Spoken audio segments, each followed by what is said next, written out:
Merci de votre invitation.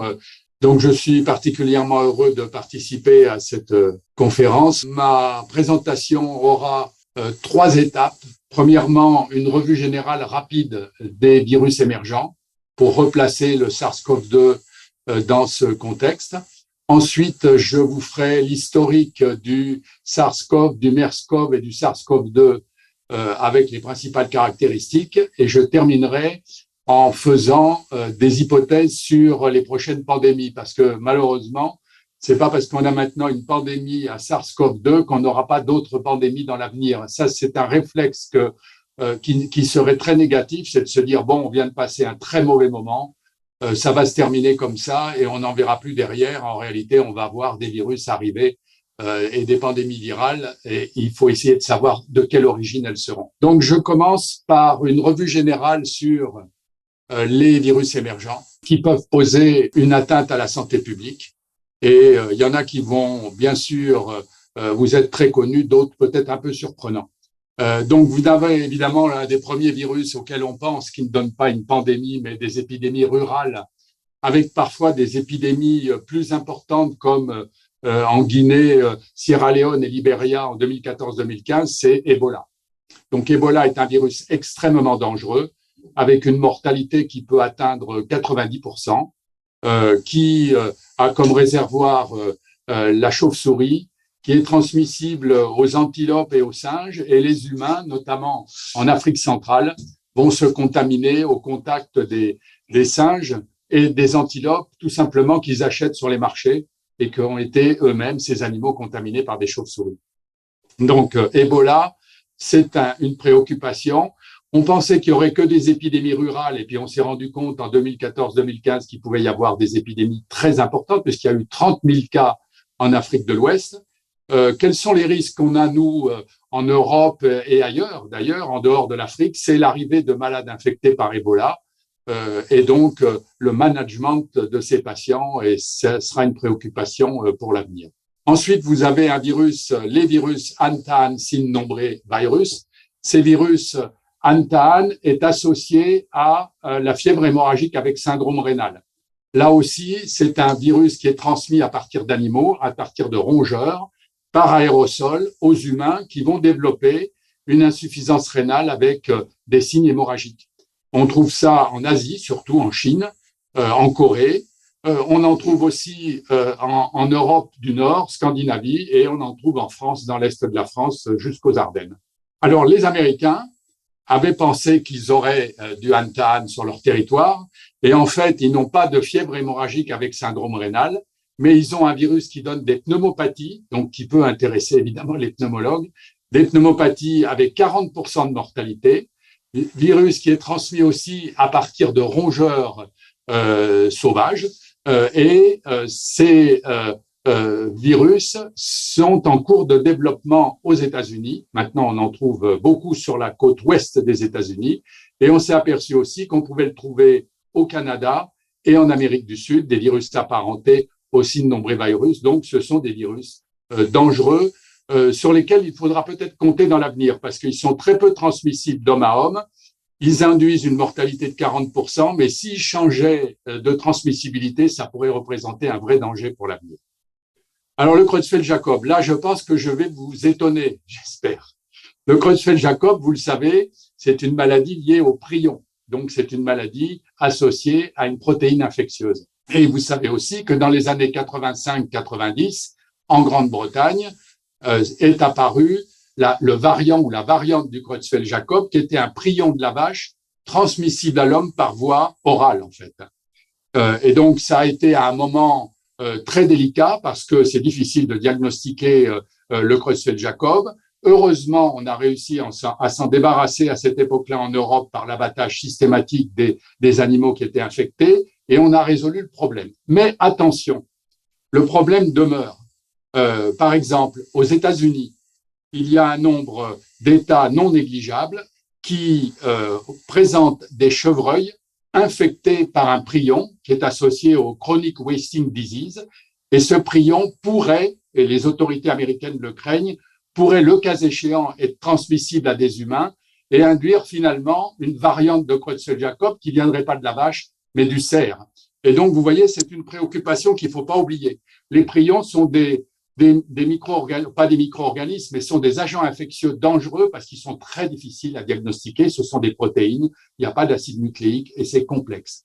Donc, vous voyez, les cerfs sont infectés par un prion. Les autorités de santé américaines craignent que ça puisse être transmis à l'homme et elles ont interdit la consommation des cerfs dans certains États des États-Unis. Alors, HIV1, HIV2, bon, je vous le présente pas, c'est évidemment une pandémie qui a débuté surtout avec HIV1. HIV2 est plus limité à l'Afrique de l'Ouest. HIV1 a une répartition mondiale. Comme vous le savez, HIV1 est un virus très variable puisqu'il y a maintenant une centaine de HIV1 différents et il provient au départ, entre 1900 et 1920, du Simian Immunodeficiency Virus, c'est-à-dire d'un virus SIV du singe, du chimpanzé, qui est passé à l'homme dans des conditions qui doivent ressembler à ce qui existe pour Ebola, c'est-à-dire des humains qui ont été contaminés en chassant des singes ou en allant le chercher au marché, un singe infecté, et le SIV a fait un passage à l'homme, puis s'est adapté à l'homme et a proliféré en Afrique centrale. Donc, on retiendra, je le dis maintenant, mais je le redirai tout au long de la présentation, que au fond, d'où viennent nos nouvelles maladies? Elles viennent des animaux. Et que le réservoir animal est sans limite et que c'est celui-là qu'il faut surveiller pour savoir quels virus vont pouvoir nous concerner dans l'avenir. On verra, toutes les maladies qu'on va rencontrer maintenant en virus émergentes, ce sont des maladies qui viennent des animaux. Ça sera un leitmotiv pendant cette présentation. Alors, on en arrive évidemment à la grippe. La grippe, comme vous le savez, elle pose un problème pour le virus A, pas B et C qui sont limités à l'homme, mais pour les virus de type A. On sait que le grand réservoir, ce sont les oiseaux sauvages qui ont une multitude de virus de grippe A qui contaminent des oiseaux domestiques qui eux-mêmes peuvent contaminer des animaux autres. Enfin, les oiseaux sauvages aussi participent à la contamination directe. Par exemple, les oiseaux sauvages peuvent contaminer des oiseaux domestiques, certes, on vient de le dire, mais aussi les baleines, des chevaux, des cochons, des mammifères, en gros, et ils peuvent contaminer directement l'homme. L'homme a ses virus grippaux A, les oiseaux ont leur virus grippaux A, et généralement, le porc est l'intermédiaire entre les virus grippaux A humains et les virus grippaux A aviaires, et c'est lui qui recombine pour nous donner des souches. Par exemple, la grippe de Hong Kong, H3N2, est le résultat d'une recombinaison de la grippe humaine Singapour avec un virus de la grippe d'oiseau. Et le Hong Kong a choisi, dans ce qu'on lui donnait à tirer comme génome, il a pris l'hémagglutinine de l'oiseau qui est devenu H3 chez l'homme. Donc, en réalité, on sait que les grandes pandémies sont des recombinaisons virales. La question qui se posait et qui est très, très importante, c'est est-ce que des virus d'oiseaux purs peuvent être transmis à l'homme pour donner une grippe? Et on a eu la réponse avec H5N1 à Hong Kong, puis récemment H7N9 à Shanghai. On sait que ces virus aviaires peuvent passer à l'homme et donner une grippe, avec une grippe qui a un pourcentage de mortalité très élevé, mais qui est très peu transmissible. Et donc, il va falloir surveiller ces virus aviaires parce que si on avait un virus aviaire qui gagnait en transmissibilité, on aurait là une pandémie grippale qui serait de haute intensité puisque la mortalité est très importante avec ces virus aviaires. Donc, on en reparlera dans la conclusion.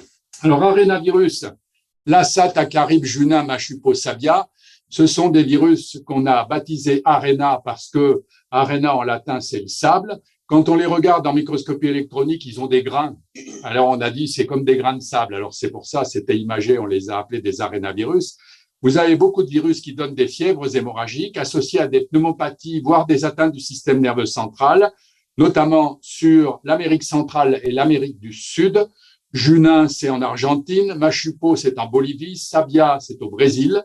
Et vous avez un virus très connu en Afrique de l'Ouest, qui est le virus de la fièvre de Lassa, qui peut poser problème parce que on peut le confondre avec Ebola et que des patients infectés par Lassa peuvent très bien arriver en Europe en situation hospitalière et représenter un danger de contamination. Donc, il va falloir dans l'avenir qu'on soit capable de gérer Ebola, mais ça, on a déjà tous les réactifs pour le faire, mais aussi gérer la fièvre de Lassa. Et comme vous le voyez sur la photo à droite, le réservoir de fièvre de Lassa, ce sont des rats, ce sont des rongeurs qui transmettent le virus par aérosol à des humains. Ndra Nipah, Alors, Hendra Nipah, c'est une préoccupation qui monte. Le virus de base a été détecté en Australie, dans le Queensland, chez des chevaux il y a maintenant un certain nombre d'années. Des chevaux qui avaient été contaminés par des chauves-souris qui leur avaient transmis un virus qui va s'appeler Hendra et qui est un virus proche de la rougeole. Ce virus a été retrouvé en Malaisie et dans le sud de l'Inde. Il s'appelle Nipah et il commence à poser un problème de santé publique, d'autant plus que ça donne une pathologie lourde avec des encéphalites. Alors, la biologie ou l'écologie biologique, c'est les chauves-souris sont réservoirs, elles se nourrissent de dattes et elles contaminent les dattiers, les dattes et les feuilles de dattes, et les humains qui viennent ensuite chercher les dattes sont contaminés soit par voie alimentaire, soit par aérosol à partir des excrétions de chauves-souris. Donc c'est un problème qui devient important. Je vous le signale, la société Moderna qui fabrique le vaccin ARN dont on parle tant avec celui de Pfizer est en train de préparer un vaccin ARN contre Hendra et Nipah. SARS-CoV, MERS-CoV, SARS-CoV, Middle East Respiratory Syndrome coronavirus et SARS coronavirus 2, on va les aborder dans le prochain chapitre.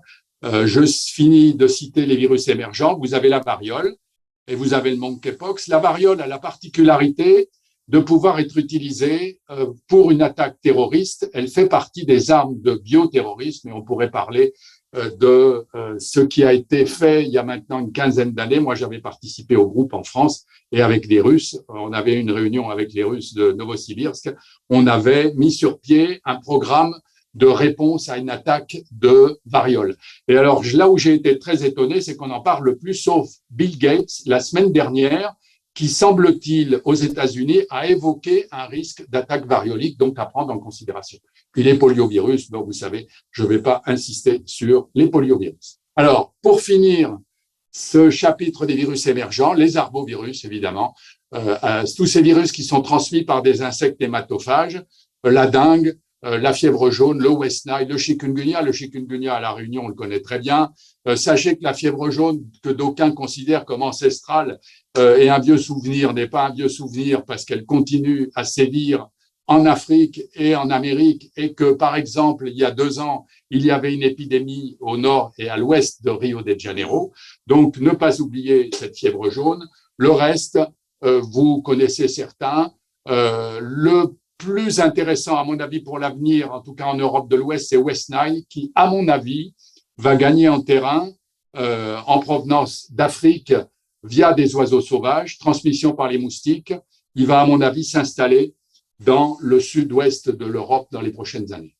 Donc, à surveiller, il y aura probablement une augmentation des cas d'arbovirose importée et d'arbovirose locale en Europe dans l'avenir. Alors, j'en arrive au coronavirus et j'en arrive à une image qui m'est chère puisque c'est une partie de ma thèse de science et que en 1979, je me suis retrouvé dans un laboratoire spécialisé à New York qui travaillait sur une encéphalite de la souris liée à un coronavirus. Et donc, j'ai travaillé en 1979 sur un coronavirus qui s'appelait JHM et qui induisait une encéphalite chez des souris. Et là, vous avez des images.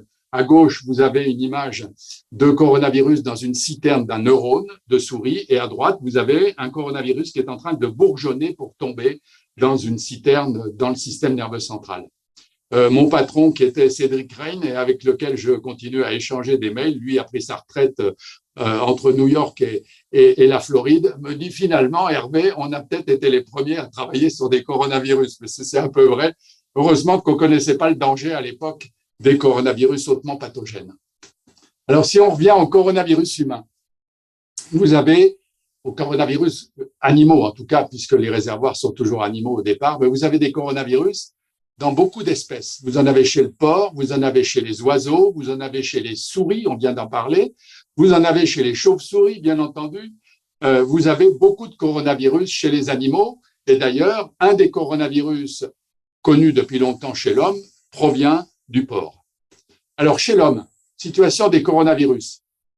À gauche, des coronavirus qui sont des coronavirus non hautement pathogènes, connus depuis un certain nombre d'années, qui circulent notamment chez les enfants et surtout l'hiver, et qui font partie de ces virus respiratoires qu'on rencontre tous les ans et qui circulent à peu près à la même époque.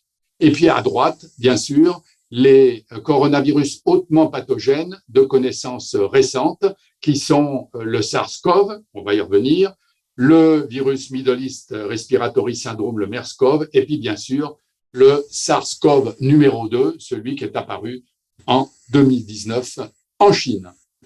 Alors on va revoir rapidement les histoires du SARS-CoV, du MERS-CoV et enfin du SARS-CoV-2. Alors le SARS-CoV, le premier, qui ne porte pas le numéro 1, si on est rigoureux avec la littérature, il s'appelle SARS-CoV tout simplement. Alors l'épidémie de SARS-CoV va débuter à Canton en novembre 2002. Et à ce moment-là, la presse britannique, notamment dans le British Medical Journal et dans le Lancet, va faire référence à une pneumonie qui induit une panique à Canton. Et puis, il va rapidement, l'épidémie va s'installer à Hong Kong et au nord du Vietnam, à Hanoï, notamment un cas important à l'hôpital français de Hanoï. Et il apparaît très rapidement que c'est une nouvelle maladie qui va s'appeler le SARS. On va s'apercevoir que la maladie va concerner certes des patients, mais que surtout, elle est transmissible au personnel soignant dans les structures hospitalières. Et c'est là qu'il va y avoir le plus de problèmes. Hong Kong va être le premier cas rétrospectif de SARS à partir d'un fameux hôtel qui s'appelle l'hôtel Métropole. Et je vais vous présenter brièvement ce qui s'est passé à cet hôtel Métropole de Hong Kong.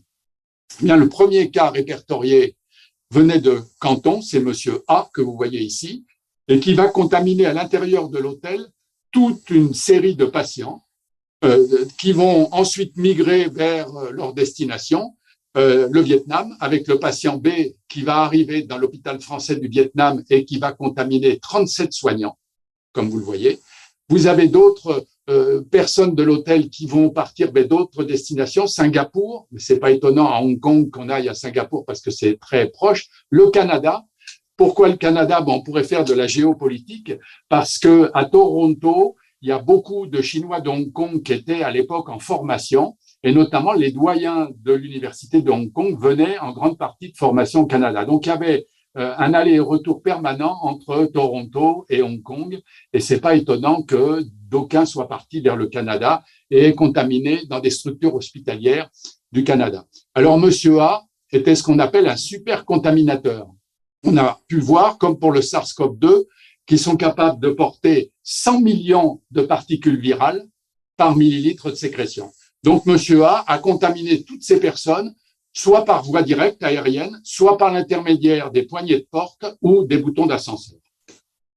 Donc après, vous vous souvenez qu'on a vu on a parlé de la pathologie dans les hôpitaux, mais on en a parlé aussi dans des résidences qui s'appelaient Amoy Gardens à Hong Kong, où il y a eu beaucoup de cas, probablement là aussi par contact direct entre les gens, mais aussi par les poignées de porte, d'ascenseur et probablement aussi par les climatisations.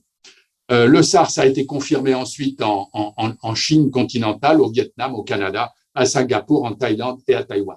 Donc, je passe sur les manifestations cliniques qui n'ont pas d'intérêt immédiat pour vous, parce que toutes ces pathologies vont se ressembler, que ce soit le SARS-CoV, le MERS-CoV ou le SARS-CoV-2, les pathologies se ressemblent. Et donc, je passe sur l'étiologie virale. Quand il y a eu le SARS, on a cherché un virus. On a pensé à la grippe, au para-influenza, adénovirus, virus respiratoire syncytial. Ça n'était pas ça. Finalement, il y a un ARN génomique de coronavirus qui a été identifié dans des sécrétions respiratoires. Le virus a pu être cultivé dans des cellules viraux et il a été identifié comme un nouveau coronavirus qui s'est appelé le SARS-CoV. Et si on fait un arbre phylogénétique simple, on voit en haut le virus de la souris, on voit au milieu le coronavirus bovin, en bas on voit des coronavirus aviaires, et puis on voit ici un coronavirus 229E de l'homme qui est très proche d'un virus de porc, comme je vous l'avais dit tout à l'heure, et on voit que le SARS, coronavirus souche de Hong Kong, va au milieu sur une branche indépendante de l'arbre. C'est vraiment un nouveau virus qui venait d'apparaître chez l'homme. Donc, vous le savez, il y a eu 8000 cas dans le monde, dont 774 décès, donc finalement une épidémie limitée avec un nombre de décès limité, 10%.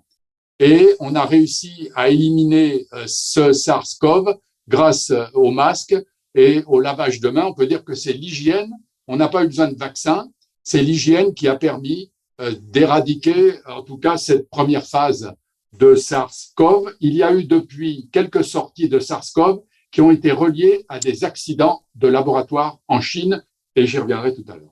Alors là, on sait que les humains, au départ, sont contaminés à partir de la civette dans des restaurants. Donc, on rentre dans un restaurant, on a la civette en cage qui attend d'être sacrifiée puis cuisinée, et si elle est infectée, on peut être infecté par voie respiratoire à partir de la civette, et cette civette est contaminée par le réservoir primaire qui est la chauve-souris. Donc la chaîne, c'est chauve-souris, civette, homme. Et homme-homme, notamment en zone hospitalière. Alors le MERS coronavirus, alors le Middle East Respiratory Syndrome coronavirus, il est différent du SARS. Il a été identifié en 2012 en Jordanie, puis après, il a été observé sur toute la péninsule arabique. Et donc, c'était amusant parce que moi, je suivais la littérature, enfin amusant entre guillemets, sur le plan intellectuel en tout cas. Et donc, je suivais la littérature et on se disait, mais pourquoi ce virus est limité à la péninsule arabique? Et finalement, ils ont trouvé, c'est qu'il est lié aux dromadaires et aux chameaux, comme vous allez le voir. Et donc, les cas, la majorité des cas a été enregistrée en Arabie Saoudite. Le réservoir, là aussi, ce sont des chauves-souris. L'hôte intermédiaire, c'est le chameau ou le dromadaire. Et l'homme va être contaminé à partir des sécrétions respiratoires du chameau. Il faut dire qu'un chameau, ça bave beaucoup, ça crache. Et donc, ça diffuse du virus quand il est malade. Et donc, l'homme, ensuite, va être hospitalisé. Et là encore, c'est en hospitalisation qu'il va y avoir une transmission depuis le patient au personnel soignant avec une mortalité qui est de 35%. Une diapo pour résumer le passage écologique ou épidémiologique de la chauve-souris vers le dromadaire et vers l'homme, avec une publication qui avait mis dans New England Journal of Medicine qui montrait qu'il y avait bien une transmission du chameau vers l'homme, mais ça, c'est confirmé depuis. Alors là, il n'y en a pas eu énormément de cas, il y en a eu 2574 avec 886 décès, notamment clusterisés sur l'Arabie Saoudite, avec une exportation, si je puis dire, de virus vers d'autres continents, notamment peu en France, il y en a eu peu en France, et peu en Europe finalement, alors qu'on nous avait dit en 2014 que ça pouvait être très diffusible au niveau de la planète, mais ça s'est pas produit. Le plus grand nombre de cas en dehors de l'Arabie Saoudite a été observé en Corée. Donc, je passe sur la présentation clinique parce que c'est toujours la même chose. Je réinsiste sur la mortalité qui est à 34,5%, comme vous le voyez. Le diagnostic viral se fait par PCR. Ça n'est pas une surprise.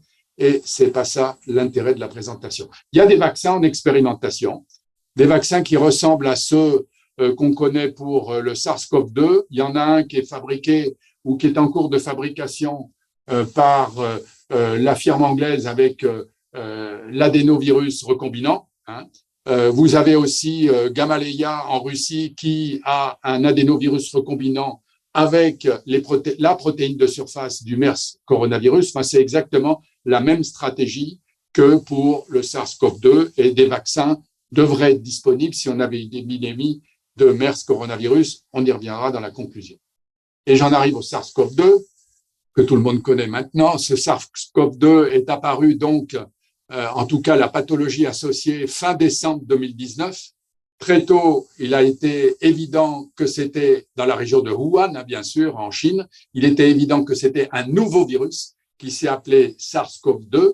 Et très tôt, il faut quand même bien le dire, nos collègues chinois ont publié sur le site de l'OMS, ont publié la séquence complète du virus. C'est comme ça qu'on a vu son identité exacte et ça a permis aux équipes qui le pouvaient de fabriquer les primers et de déclencher des techniques de diagnostic par PCR. En Europe, c'est par exemple l'hôpital de la Charité, ça m'avait frappé à Berlin, qui a été le premier à mettre en place une PCR diagnostique grâce à la publication des Chinois qui ne nous ont pas caché le côté clinique et le côté virologique, qui nous ont peut-être caché autre chose, on en reparlera tout à l'heure. Alors, si on regarde le génome du virus, on s'aperçoit que le SARS-CoV-2 est proche du SARS-CoV et qu'il est quand même différent du MERS coronavirus. Donc, SARS-CoV et SARS-CoV-2 sont plus proches entre eux qu'ils ne sont proches du Middle East Respiratory Syndrome. Alors, en plus, SARS-CoV et SARS-CoV-2, là, vous voyez, ils ont mis SARS-CoV-1, mais moi, je dis SARS-CoV et SARS-CoV-2 ont le même récepteur qui est l'ACE2, le récepteur pour une enzyme, c'est une enzyme pour la conversion de l'angiotensine, donc ils ont le même récepteur, cependant que le MERS coronavirus n'a pas le même récepteur. Donc là, il y a quand même une différenciation entre les deux groupes, entre SARS-CoV et MERS-CoV. Alors, d'où viennent ces virus? On l'a vu. Pour le SARS-CoV, le virus vient de la chauve-souris, il passe par la civette et il va vers l'homme. Pour le MERS-CoV, le virus vient de la chauve-souris, il passe par le dromadaire et il va vers l'homme. Et pour le SARS-CoV-2, le virus vient de la chauve-souris, ça c'est certain. Le problème, c'est que pour l'instant, on n'a pas trouvé l'hôte intermédiaire et qu'une des hypothèses qui circulent, à laquelle moi j'avais pensé il y a 1 an, parce que j'avais fait la littérature de publications américaines et chinoises, c'est un accident de laboratoire avec un virus qui aurait fait l'objet de ce qu'ils appellent les gain of function. C'est-à-dire qu'il y avait 2 équipes dans le monde, une américaine de Caroline du Nord et celle de Wuhan, qui travaillaient sur l'amélioration de la transmission de virus de chauve-souris. Et à mon avis, on ne peut pas écarter l'hypothèse qu'il leur soit arrivé un accident avec une souche particulièrement adaptée à l'humain. Enfin, c'est une hypothèse qui au début a été réprimée et qui maintenant revient quasiment en tête de l'actualité dans certaines zones, et notamment aux États-Unis. Alors, vous vous souvenez ensuite qu'on a eu des vagues de contamination sur lesquelles je vais passer d'abord à Wuhan, ensuite en Europe, ensuite aux États-Unis, au Brésil, en Afrique, en Inde, surtout, en Afrique un peu moins. On a eu des vagues de contamination successives et nous, on est en train d'aborder notre 5e vague. Donc, la transmission, elle se fait d'humains infectés à d'autres par la toux. Et il faut noter que le virus est présent dans des aérosols, donc à la limite, il est capable de rester plusieurs heures en aérosol et donc, effectivement, il est particulièrement transmissible. Et c'est pour ça qu'il faut porter le masque le plus longtemps possible, à mon avis, jusqu'au printemps, jusqu'à ce qu'on sorte peut-être un peu d'une situation complexe. On y reviendra aussi tout à l'heure, on aura sûrement quelques questions, ou en tout cas, ça sera dans la conclusion. Alors, vous pouvez aussi être infecté par contact personnel, comme toucher ou se serrer les mains et pas se laver les mains et se les porter au visage aussi. L'idéal, c'est de porter un masque, de se laver les mains toujours avant de se toucher le visage. On peut aussi être infecté par une surface qu'on a touchée et on va ensuite se toucher le nez et infecter les voies nasales. Et rarement, mais on y reviendra aussi tout à l'heure, la contamination peut se faire par voie fécale. Et notamment, l'homme va contaminer l'eau et on va voir que ça peut avoir une conséquence sur certains animaux. Alors, les caractéristiques cliniques ont été rapidement publiées par nos collègues chinois, par exemple dans le Lancet. Donc, il était évident que les caractéristiques étaient fixées. Il suffisait de lire dès le mois de janvier-février 2020, on savait en gros ce que c'était cette pathologie, avec une forme modérée dans 80% des cas, sévère dans 14% et critique dans 5% des cas. Ce qui, à mon avis, n'était pas encore mis en évidence, c'était la perte de goût et d'odorat.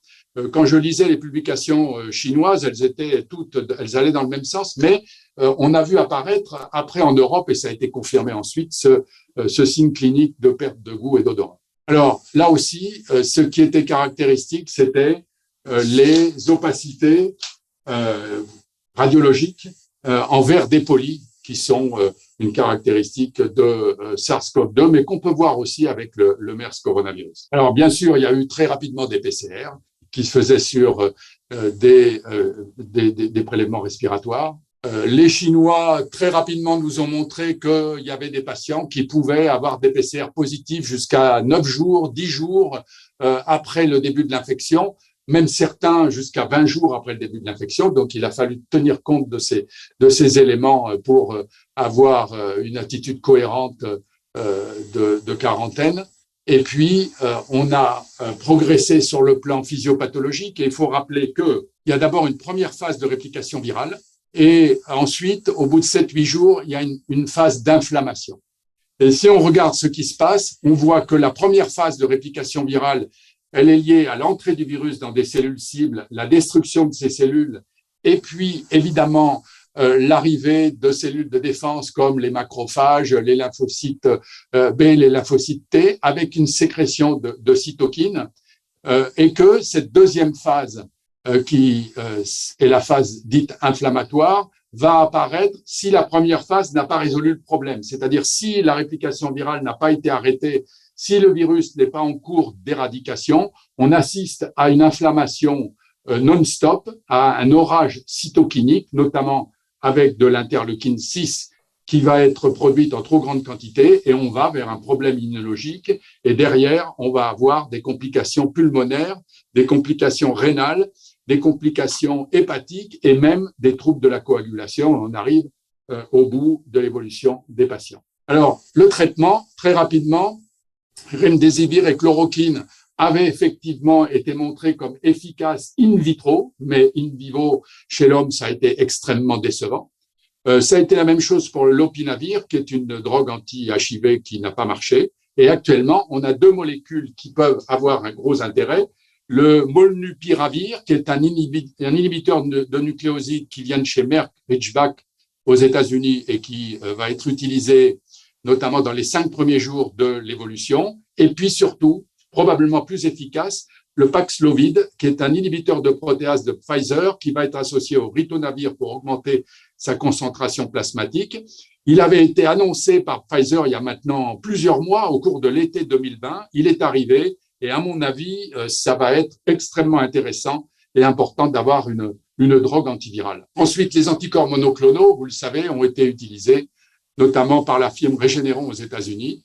Et puis, le combat contre l'inflammation et l'orage cytokinique s'est fait grâce à la cortisone et puis avec des drogues spécifiques pour bloquer l'IL-6.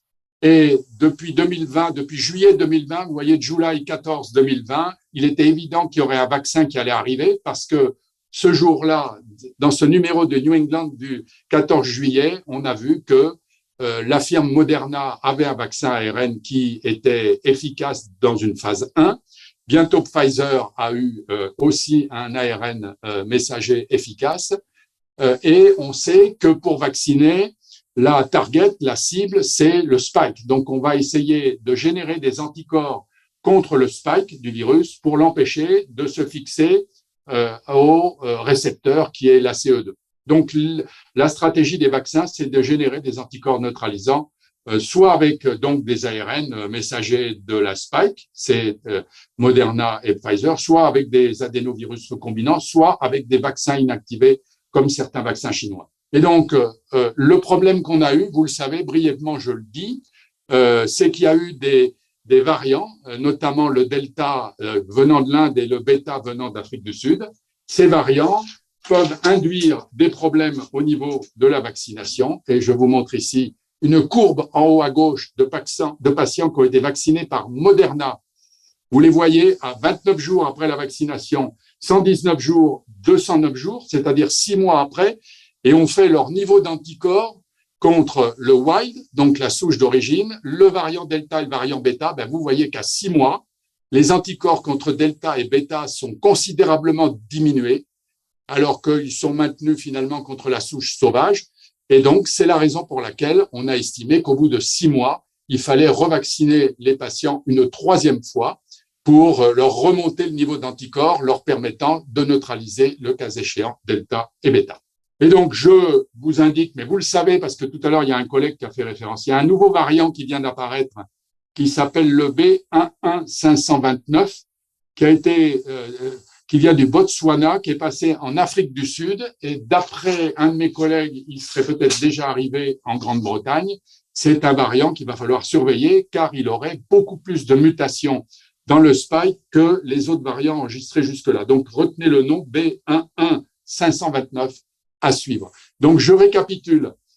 Les épidémies, pandémies, enfin les pandémies. On a eu en 1918 la grippe espagnole, en 57 la grippe de Singapour, en 68 la grippe de Hong Kong, en 2009 la grippe H1N1 dite mexicaine et en 2019 le SARS-CoV-2. Pouvons-nous prédire, pour finir, les prochaines pandémies virales? Eh bien, on peut dire que d'abord, il faut savoir que cette pandémie-là n'est pas finie, qu'on va continuer à vivre avec la circulation du SARS-CoV-2, d'autant plus que certains continents sont à des pourcentages de vaccination très bas et que nous allons peut-être voir apparaître d'autres variants of concern, comme on dit, d'autres VOC. Donc, on va vivre avec cette pathologie avant qu'elle s'inscrive dans la circulation des virus respiratoires hivernaux, peut-être dans l'avenir et avec moins d'angoisse pour nous. Mais il faut essayer de prévoir les pandémies futures. Alors, une nouvelle grippe recombinante, une adaptation d'une grippe aviaire aux humains, une adaptation du nouveau prion du cerf aux humains. Entre parenthèses, et je voulais vous le dire, mais j'ai oublié, les cerfs d'Amérique du Nord, dans l'Ohio, 40% des cerfs sont infectés par le SARS-CoV-2. C'est-à-dire que l'homme a infecté les cerfs qui devient un réservoir pour l'homme. On assiste à une contamination des animaux par l'homme qui peuvent nous rendre le virus à des humains non vaccinés après. Bref, mais là, je parlais du chronic wasting disease. Ensuite, une transmissibilité exacerbée interhumaine du MERS corona et du cynomolvirus. Si ces virus devenaient très transmissibles par mutation, ça poserait un gros problème. La transmission augmentée des arbovirus en Europe de l'Ouest, je l'ai cité tout à l'heure. La pathogénicité de certains virus qui viennent du permafrost. On sait qu'il y a des poxvirus qui sont dans les glaces et qui pourraient ressurgir et contaminer des humains dans des conditions qu'on ne connaît pas encore. Une question sur les virus des plantes et des insectes, il y en a énormément. On ne sait pas très bien le rôle qu'ils pourraient jouer dans l'avenir. Ebola, à un moment, on avait pensé que c'était un virus de plantes. Et puis, il s'est révélé que c'était un virus qui venait des chauves-souris. Et puis, je l'avais cité tout à l'heure, l'utilisation d'agents infectieux pour des armes de bioterroristes comme la variole. Et puis, pour finir, j'ai vu ça l'autre jour, j'ai vu que dans la presse anglo-saxonne et américaine, ils parlaient des risques infectieux du futur, de retour des spationautes. Et donc, dans l'avenir, peut-être qu'il va falloir surveiller que des virus ne viennent pas de l'espace pour contaminer la Terre et qu'il faudra induire manifestement une décontamination des capsules spatiales. Voilà, je vous remercie de votre attention. Je remercie le professeur Fleury pour cette passionnante pan-représentation et je vais donner 10 minutes pour les questions. Ma question est très pédiatrique. Ça concerne la contamination fécale. Lorsque je faisais la revue de la littérature avec mes collègues séchellois l'année dernière, on savait, d'après les publications, que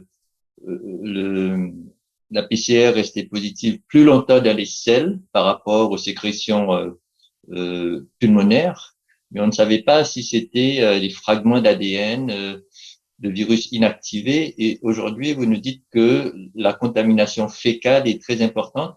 Et nous, en pédiatrie, on change beaucoup les couches.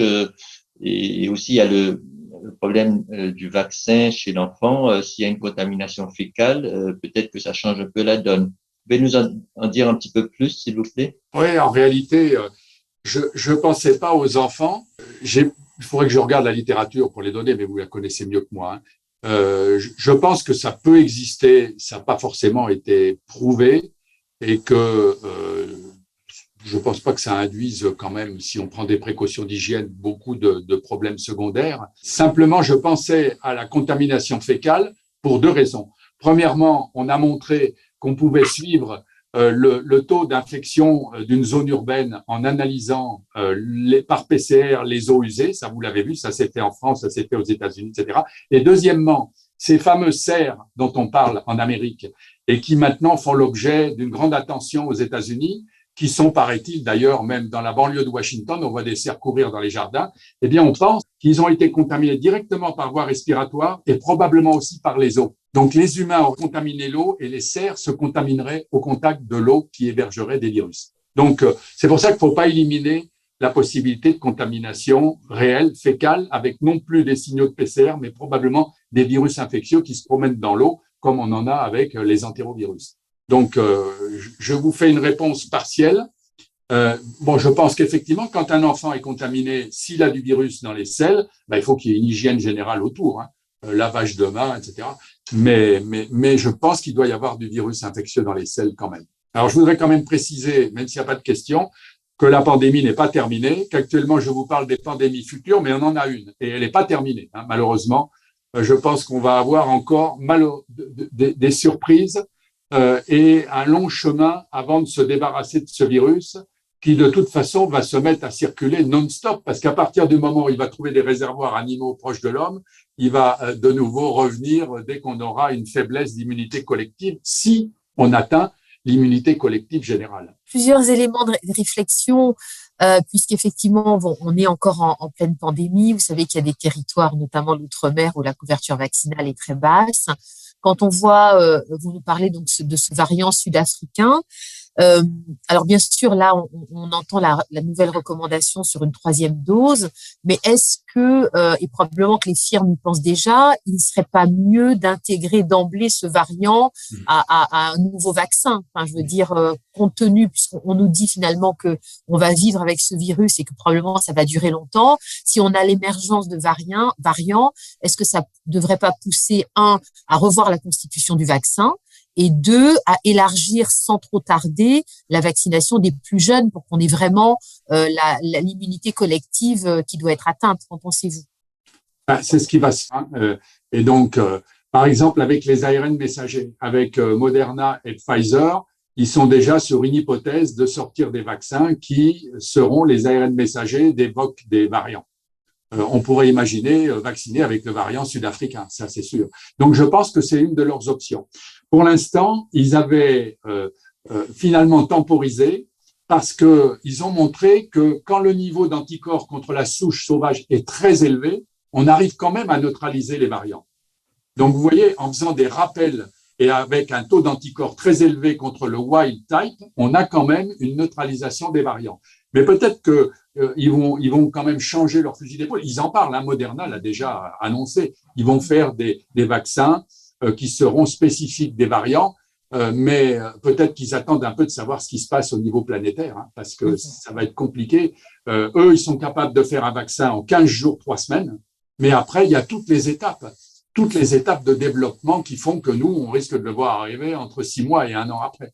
Donc oui, il y aura sûrement des vaccins adaptés aux variants, et pour l'instant, l'idéal, c'est d'avoir un niveau d'anticorps suffisant pour pouvoir les neutraliser. Alors, je vois effectivement donc la présence des animaux dans ces contaminations, mais quel est le rôle de l'homme dans cette affaire et la pollution, par exemple, aujourd'hui? Est-ce que c'est quelque chose qui me préoccupe moi aussi, quand je vois un petit peu comment nous polluons et puis comment nous changeons l'atmosphère, etc. Et ceci a peut-être avoir un problème dramatique sur notre système immunitaire, etc. Et peut-être aussi sur l'écologie, justement, de ces virus. C'est une question à laquelle il est difficile de répondre. Ce qu'on peut dire, c'est que les pandémies virales sont en fait l'entrée du contact de l'homme avec des écosystèmes. On voit bien, c'est l'homme qui rentre dans une forêt où il y a un virus inconnu qui avait un écosystème et tout d'un coup, il passe à l'homme. Et puis, tous les exemples sont là. Vous avez Ebola, vous avez le SARS-CoV-2 avec les chauves-souris. Donc, c'est un contact nouveau de l'homme dans un écosystème qui va faire qu'il y a une transmission d'une nouvelle maladie. Par contre, ce qu'il faut imaginer maintenant, grâce aux chevreuils, c'est que l'homme se met à contaminer des animaux. Ça, c'est quand même plutôt amusant. L'homme a contaminé des visons, vous avez vu, comme c'était au Danemark et en Hollande. Et puis maintenant, l'homme va contaminer d'autres mammifères. Donc, il va y avoir une partie de renvoi de virus entre l'homme et les animaux, mais le réservoir animal étant inépuisable, notamment dans les zones tropicales, notamment dans les grandes forêts d'Afrique et d'Amazonie et d'Asie du Sud-Est. Ce réservoir étant inépuisable, on va encore avoir de grosses surprises, hein, comme Nipah, Ndra par exemple. Donc en fait, les grandes maladies qu'on a actuellement sont liées à l'introduction de l'homme dans des écosystèmes qui jusque-là étaient fermés. Plus les facultés de transport. Donc quand un homme est infecté, il peut se déplacer très rapidement pendant l'incubation d'un continent à l'autre. On a vu comment il est difficile de bloquer le SARS-CoV-2 parce que c'est transmis par voie respiratoire et que les humains se déplacent et qu'il faut vraiment avoir un pays totalement fermé pour espérer contrôler une infection à SARS-CoV-2. Même les Australiens n'ont pas réussi et pourtant au départ ils étaient bien placés. Il n'y a que finalement la Nouvelle-Zélande qui, en fermant tout et en contrôlant ses côtes, réussit à ne pas avoir de SARS-CoV-2 sur son territoire ou en tout cas à le maîtriser quasiment totalement. Donc en gros la réponse c'est oui, l'homme va se contaminer à partir d'écosystèmes parce qu'il est en train de perturber les écosystèmes. Et deuxièmement, l'homme va ensuite servir de réservoir pour d'autres animaux, comme on est en train de le voir pour les chevreuils. La question concerne le nombre de virus mutants. On est surpris d'avoir autant de virus, de mutants. Enfin, je ne sais pas si c'est quelque chose qui est habituel pour vous ou c'est plus fréquent que d'habitude. Est-ce que c'est expliqué par le nombre de cas ou est-ce que c'est le virus lui-même qui mute plus vite que les autres virus? Oui, non. Moi, je suis habitué au HIV. Alors lui, il mute encore beaucoup plus que le SARS coronavirus. Le SARS coronavirus, il mute, mais je dirais presque raisonnablement. Il mute parce que il connaît beaucoup d'autres successifs. Plus un virus rencontre de cibles, et notamment d'humains infectés, plus il a des chances de faire des erreurs génomiques et de fabriquer des variants. Et c'est pour ça qu'il y a beaucoup de variants, et c'est pour ça que quand on a des continents entiers, où par exemple l'Afrique, il y a 6% de vaccinés, on peut imaginer qu'on va avoir d'autres variants qui vont apparaître parce que c'est une question statistique. Hein. Plus le virus va rencontrer de cibles, plus il a des chances de muter.